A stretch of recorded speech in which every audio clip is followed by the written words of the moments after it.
अस्सलाम वालेकुम दोस्तों, कुवैत में रहते हैं। कुवैत की ख़बरों से हमेशा के लिए अपडेट रहना चाहते हैं। इंपॉर्टेंट जानकारी आपको मिलने वाली है, ज़रूर वीडियो को पूरा देखें, पूरी जानकारी मिलेगी। और अगर चैनल पर पहली बार आए हैं सब्सक्राइब ज़रूर करें। सबसे पहले कुवैत के अंदर अभी जो है लोग काफ़ी ज़्यादा, अभी जो ड्यूटी है उनकी शिफ्टिंग जो है वो चेंज कर दी गई है। लोगों की शिफ्ट जो है वो अलग अलग है।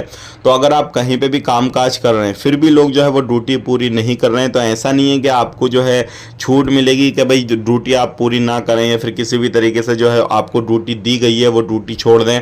तो ऐसा बिल्कुल नहीं है। जो आपकी ड्यूटी है, अगर ड्यूटी आपकी 4 घंटे 3 घंटे कर दी गई है तो वो पूरी आपने करनी है। अगर किसी भी तरीके से ड्यूटी नहीं करते हैं परेशानी फिर आपको हो जाएगी, इस चीज़ का ध्यान रखें। कुवैत के अंदर अभी चेकिंग चल रहा है। कुछ लोगों को पकड़ा गया है जो कि शराब का धंधा करते थे, कुछ लोगों को पकड़ा गया है जो कि इलीगल एक्टिविटी कर रहे थे, जो सामान कुवैत के अंदर बैन है वो बेच रहे थे।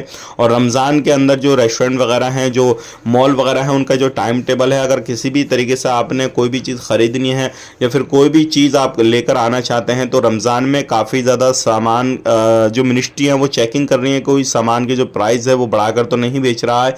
अगर इस तरीके से कोई बेचता है, कुछ भी करता है, तो उसके ऊपर तुरंत कार्रवाई की जा रही है। तो आप ज़रूर जो है इस चीज़ का ध्यान दें। अगर कोई सामान खरीदते हैं एमआरपी से ज़्यादा की उसकी प्राइस कोई ले रहा है आपसे, तो आप ज़रूर उसके ऊपर तुरंत कार्रवाई करा सकते हैं और उसके ऊपर एक्शन लिवा सकते हैं। तो ये थी कुछ इंपॉर्टेंट इन्फॉर्मेशन आप तक पहुँचा दी। वीडियो अच्छा लगा लाइक करें, शेयर करें, जितना हो सके इस वीडियो को आगे शेयर ज़रूर कर दें। आप अपना ख्याल रखें, अपनी फैमिली को ख्याल रखें। Take care, bye bye.